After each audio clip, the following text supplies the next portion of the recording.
Y'all, this man Deku went from I'm gonna save everyone with a smile on my face to don't talk to me unless you have intel on All for One.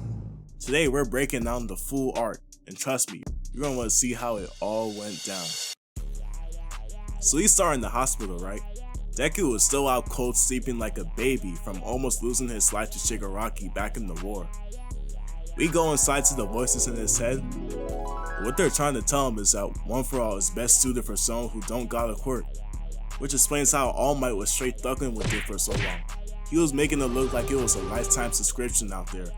But this creates a problem because with all of the voices' powers showing up, One For All is becoming too dangerous to just simply take a piece out of your hair and say, "Eat this!" to an unsuspecting child, unless they're already quirkless, which nowadays is like an endangered species. This means the bloodline ends with Deku. Cut to Deku, he looking like, damn, this shit really ends with me, huh? The 7th voice pulls up talking about some, I want you to kill my grandson. And she ain't even the only one. All the voices want this nigga gone. Even these two in the back who've been staring at the wall for the past 20 minutes. Are they good? But Deku says, fuck all that, I'm saving him. Saying that I feel like he's a good guy at heart and just needs to be saved. Like he didn't murk the entirety of Japan. But surprisingly, the voices agree. He even got All Might in tears, probably thinking about, is this nigga serious? Even though he's not even there. The 7th voice tells him to go find Gran Torino, and these two are still staring at the wall like they're waiting for the Wi-Fi to come back. After all that inner drama, Deku sends this sorry ass letter to his class. And yeah, it's as dramatic as you expect.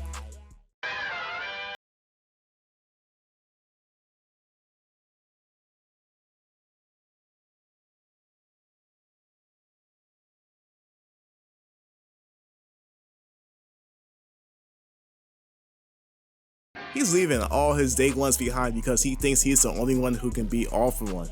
Like bro, you're 16! It's like a middle school kid trying to take on the school bully all by himself. So April comes and our boy finally left. Look at him standing on this building. I don't even want to know who he's feeling like right now. He puts on his mask right for the first time in history, and I wonder if the creators of his suit intended for it to look like that. Back then when Deku tried to put it on, he never did it right and it looked goofy. Now he puts it on and it looks like he's a whole supervillain. Anyways, we go to the next episode. We have 2 heroes from the UA license exam that I honestly forgot about. Grand and Turtleneck. You know, they just patrolling the area, everything going smooth and all. Up until out of nowhere, they get a call to evacuate the premises immediately. And don't even got time to react before the building starts shaking and breaking down. And look who it is. The man himself, Muscular. Fresh out of prison, and still looking like he showers in pre-workout. This man doesn't even say hello. He wants all the smoke, telling them to bring all their homeboys. Now, I don't know what came over this man, Gran. Maybe he's been watching some inspirational TikToks or something. But he thinks he can square up with Muscular. Goes out here built like a retired PE teacher trying to fight a literal tank on steroids. Hey, I respect the hustle, but there are some battles you just can't win, my guy. So to no one's surprise, Muscular is just straight manhandling him like he's a child's toy. He damn near killing this man and he's still thinking about handing out more fades. He's just doing it for the love of the game. Grant tries to use one of his last ditch moves, but that shit ends up doing 0 damage. Yeah, things are looking real grim for him. That is until Deku pulls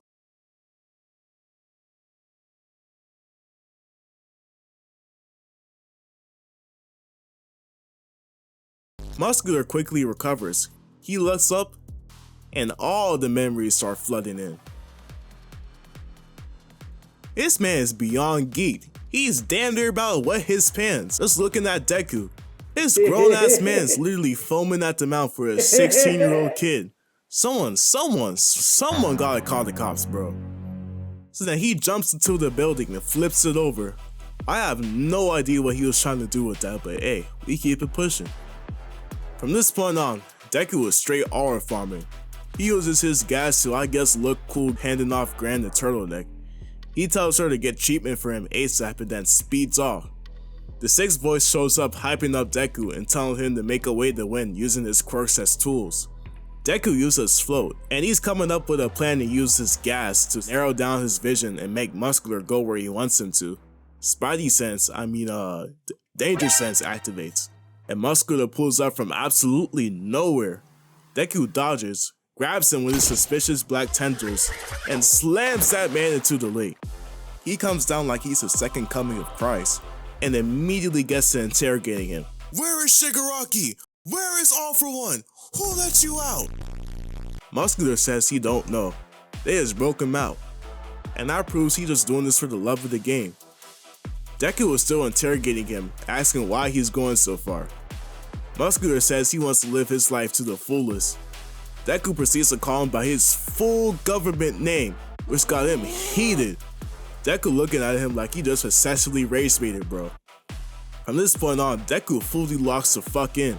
It turns out that weak-ass move Grant did earlier actually did something, as his muscle fibers are snapping. My boy Deku don't waste any time. He rushes in, uses only half of One For All.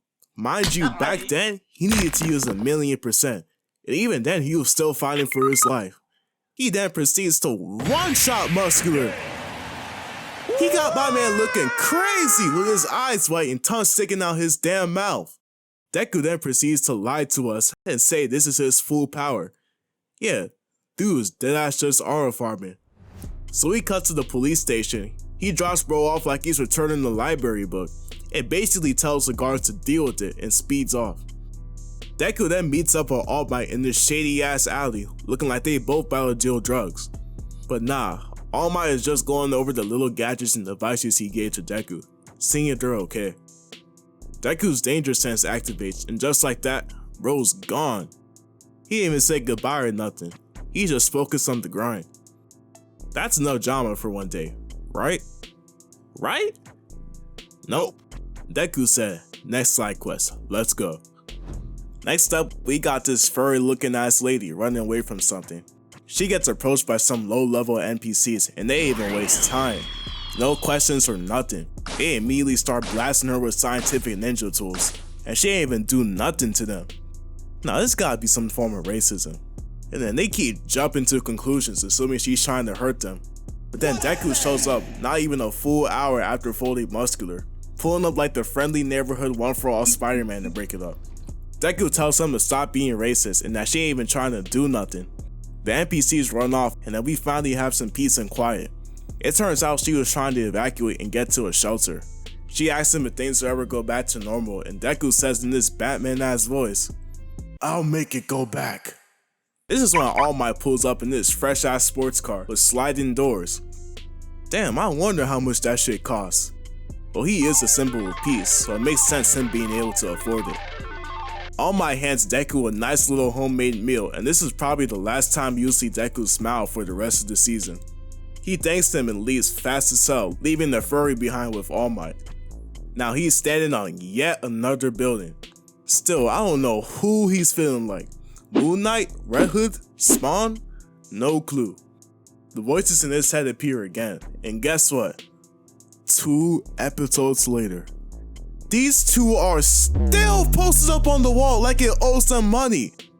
Yeah, at this point, I think they're just waiting for the paint to dry. The main voice is straight up begging them to cooperate so Deku can finally utilize One For All. But they ain't budging from that wall. Then they finally start speaking, and it turns out they don't want to trust Deku in trying to save Shigaraki, which is understandable because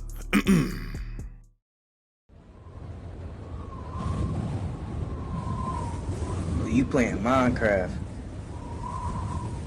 I like your cut, G. the main voice reasons with them, saying they have no choice but to leave it to Deku. They know that's why they're here in the first place, and reminds them when they saved him back then, leading to One For All's creation. And that was enough to finally get both of these niggas to de-solidify themselves from being statues. And now, One For All is ready, and all the voices hyping my boy Deku up. So we cut to a bit later in the day. Deku has teamed up with Endeavor, Hawks, All Might, and Best Genius. They're currently trying to use One For All as bait for the lead to come out, but shit's not working. They thought of every possible situation. These ain't your average villains. Deku was about to contact them through his phone, then boom! His phone gets sniped with crystal clear perfect accuracy. Nah, that shit had to be some type of aimbot. It didn't even hit any part of Deku, just the phone. All Might and the rest of them lose contact with him. Deku quickly pieces together that he's being targeted. And still, all he can think about is All For One. That man lives rent-free in his head. We go to see who the fuck that was to perfect aim, and it turns out to be beautiful, scrumptious, mouth-watering ass. A hired gun sent directly by All For One. Deku thinks back to when Hawks is telling him about this one woman who could catch him alive, who he worked with. Basically telling him if he encounters her, hit the brace, nigga! Run like you the blue blur! Deku figures out quickly this is the exact person Hawks was talking about, Lady Nagant. And he had no time to react. He almost got his head cut off clean if it wasn't for that danger sense.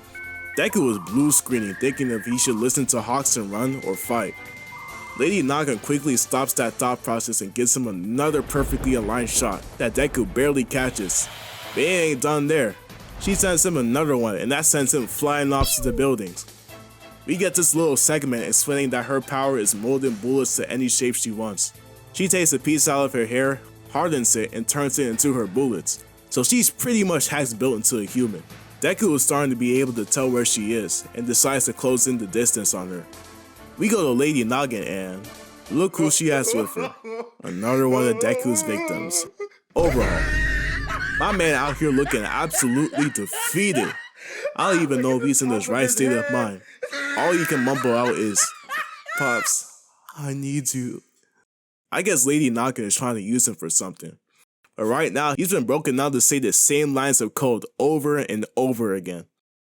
We get a flashback to when Lady Nagant was escaping prison. Yeah, it's clear, bro was never in his right state of mind, still repeating the same lines of code. All For One pulls up out of nowhere, built like a great value shack, demanding Lady Nagant to bring Deku to him. He keeps rambling on, and at the same time, she hasn't even agreed to a singular thing he said yet. He just keeps talking and talking. She retaliates, saying how is she different from everyone else escaping here. That's when All For One hits her with the emotional damage, saying she killed a hero who was her ally, and the fall of Hero Society that she wants will never happen as long as Deku was alive. Overhaul is still there saying the same code. All For One stretches out his fat meaty hand and gives her a new quirk that will be able to help her do it. We go back to Deku. He's zipping and slinging around these buildings, really showing this exaggerated swagger of a young teen here. Danger Sense goes off, and before you know it, bro gets sniped out of the air with that duck hunt special. All I'm hearing is that little 8-bit dog laughing in the background.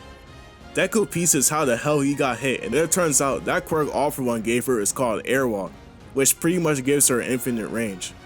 This further proves my point that she's a walking cheat machine. That bullet that hit Deku earlier was actually a super curved shot all the way from the side that somehow demonically hit him. So Deku decides to drop down and gas up the place. The Sith's voice pops up again telling him to chill out with all that, you doing too much. But Deku was just buying time. Then he starts trying to hit the gritty? Man, the Sith's voice was out here looking distraught. I know this dude ain't breakdancing in the middle of a fight. But them silly ass moves he was trying to do was actually to use a quirk he hasn't even unlocked yet. No tutorial, no practice, just hoping it works. Turning back to Lady Nagant, she don't even got a clue what's going on. Deku comes up with some strange ass plan to throw parts of his fit everywhere to distract her. And that John actually worked. He jumped right to level 100 and was able to use Fajin to catch her. All For One still living rent free in his head, with him demanding her to spill the beans about him. Lady Nagant then smacks Deku away with a rifle coming out her elbow. Deku questions why she's on All For One's side. Then we go straight into her backstory. She was taken in by the Hero Public Safety Commission to dispose of people that hurt the quote-unquote status of the Hero Society. She had so many bodies stacked up, she couldn't even shake hands with children without thinking about them. One day she had enough and off the president of commissions. After all that, she starts agreeing with the future that All For One is in control. Which is crazy! I do not want that man controlling everything. I doubt we'll even be alive if that happens. Following that, we see Deku finally unlocking that dog in him and start figuring out her movements. This man dodging her bullets mid-air, just locked in on predicting her. Then Lady Nagant turns to the background spectator. Completely uncalled for, man's just losing his mind up there. She sends a bullet straight to his way in an effort to throw off Deku. But Deku quick on his feet, he uses Fajin and blasts himself up there, going faster than the speed of the bullet to save Overhaul. And we're not even done here. He combines One For All, Black Whip, and Fajin to blitz across the city, putting on a whole light show, and gets rid of Lady Nagant's hacks once and for all. Man, all them days of defending Deku has finally paid off. We made it, man. Lady Nagant starts free falling out the sky, and Deku catches her with the arm that ain't busted. He starts hitting her with some mean-ass talk no jutsu, talking about how she still has the heart of a hero. And it looks like it was hidden in all the right spots. She switched up and low-key started feeling bro. But all good things gotta come to an end because All For One saw this whole thing playing out and placed a bomb in her. She went kaboom, turning into some oven-roasted chicken. Deku in the back tweaking cause that's when he finally pulled her. This shit happens. Hawks pulls up and catches her with Endeavor, and I just find it crazy it took them right to the end of the fight to show up, when Deku was out there struggling. Lady Nagant uses her final words to tell them about this mansion deep in the woods. You remember earlier how Hawks and Nagant worked in the same field, right? She asks him how he's not tired from the non-stop bodies, and Hawks is like, shit, I just look at the bright side of things. Endeavor brings in an Overhaul like he's some unwanted luggage, and he gets straight to rambling about his spots. Deku stops him right in his tracks and is like, yo, you remember what you did to Eri, right? Turn that same energy around to her, and then maybe I consider helping your sorry ass. Left him completely speechless. Deku turns to look at Nagant's roasted body, and yeah, this is where he started to go mad. You can see it in his eyes, man. He's one more inconvenience away from crashing the hell out. So after all that mess, Deku and all the other pro heroes pull up to the mansion, and Deku doesn't even waste any time and immediately starts storming in. Bro swung open that door like he was trying to collect someone's overdue house payment. It looks like there's nothing here, but nope, All For One appears on this Jarvis type hologram, and it turns out, bro saw this whole thing playing out. He's giving Aizen a run for his money with these predictions. He starts yapping about how he was fantasizing of Deku when he was locked up, and tells him, I'm coming for you, boy. This gets Deku tight, and the whole place just gets lit up.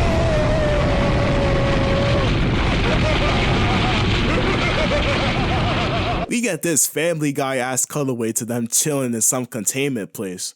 I don't even know how they escaped.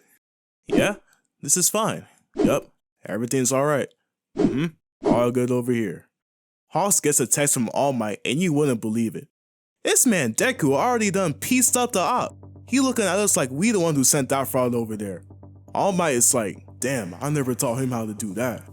Deku was quick to keep him moving, but All Might, being the loving, caring father figure he is, stops him and tries to give him lunch, cause who knows when was the last time bro sat down and ate, let alone sleep. This dude is really moving on the ballers, dreams, and 5 cans of monster energy. Deku basically tells All Might to F off and flies away, wasting perfectly fine food. How are you gonna do the man that pretty much gave you a whole hero career like this?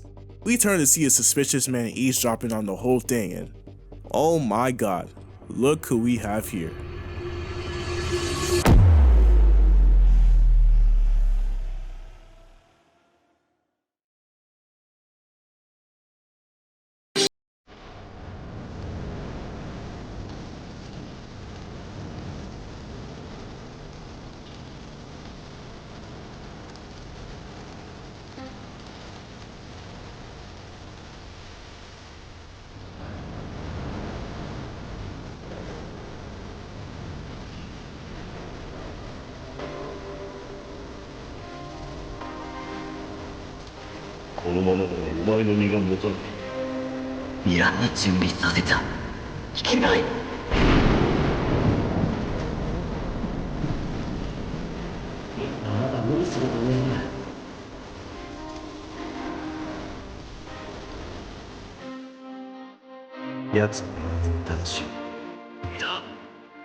違います。オルフォーはシガラキを止めなきゃ、ヴィラン連合を止めなきゃ、完成させなきゃ。ナガンが生活を送れるように、人もなって強ってるように。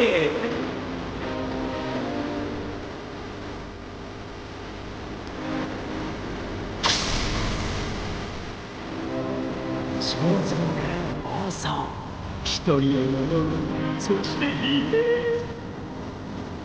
フテイトタルタロスの脱獄。ああ、でも当然対策取ってるよ。今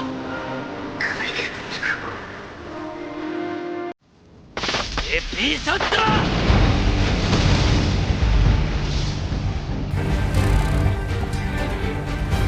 いたぞ、てめえら。That beat was so hard too. So after Deku had that little montage back there, Bakugo and the rest of Class 1A pull up to confront him. They're trying to beg Deku to come back, but Deku's had enough and immediately starts squaring up.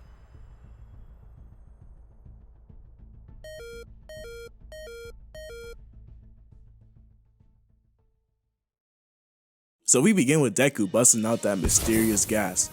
Class 1A made sure to do their research on this man, and they know almost everything he's capable of. Bakugo clears out the smoke. We look up. Deku already trying to evacuate the area. He don't even want to waste no time talking to them. Koda throws him into a whole zoo, but Deku zooms out of there like, get this wildlife out of my face. He gets caught by the budget Black Whip and rips all off like it's cheap dollar store tape. Jiro tries to land a hit but misses completely. Ojiro comes in with his rear tail, trying to use flashbacks as a weapon. But Deku's so convinced that staying at UA equals all from him pulling up to light them all out. Then Tokuyami comes and slams bro through a building. Like, I thought y'all were trying to save him, not give him brain damage. They lock him up like he's some type of failed lab experiment, but it doesn't look very effective. Deku breaks out of it looking like the Venom symbiote just took over. Kaminari rushes in and tries to get Deku to listen to them, but Deku still ain't having none of that. He then gets wrapped up in electrical tape and Tokuyami comes in and covers him up with his off-brand Susanoo. Kaminari is just trying to tell him to take a bath and bro is like, no, no, no! And bursts out the building like a feral raccoon. He sees danger sense isn't working because they genuinely just want the best for him, but he's still dead set on leaving them behind. Todoroki puts up this ice wall that completely stops Deku.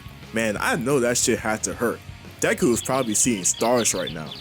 He's begging Deku to let them fight with him, and Deku was like, but all for one, he'll kill you guys! And dashes out of there. Deku dodges Tsu's long ass tongue.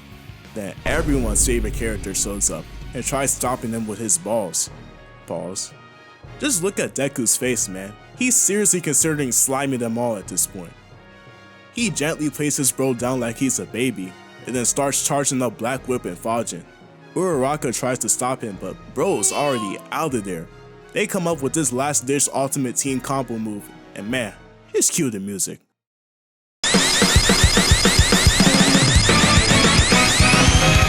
Double reach each other what we can do. You are next to me and I'm next to you. Pushing on through until the battle's won. No one's gonna give nothing to us. Into each other we put our trust. Standing united after the fight.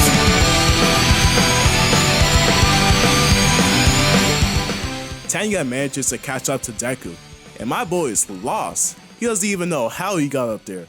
He starts using flashbacks, but this time it actually works, and it got Deku in tears. He tries shaking him off, but it looks like he's all out of juice. Tanya grabs him and makes a crash landing. Deku gets up and he's still on the same BS. That's when Bakugo steps up and goes way out of his character and starts having a one-on-one with him. Go to sleep, go to sleep, go sleep, little pet. Go to sleep, go to sleep. Go get time for you. And just like that, the Batman arc finally comes to an end. Bro left us, became a whole vigilante, and came back within 6 episodes like he was on the weekend solo quest. Sometimes all you need is really the power of friendship. And maybe a shower. Tell me what y'all think in the comments, and with that, I'm out.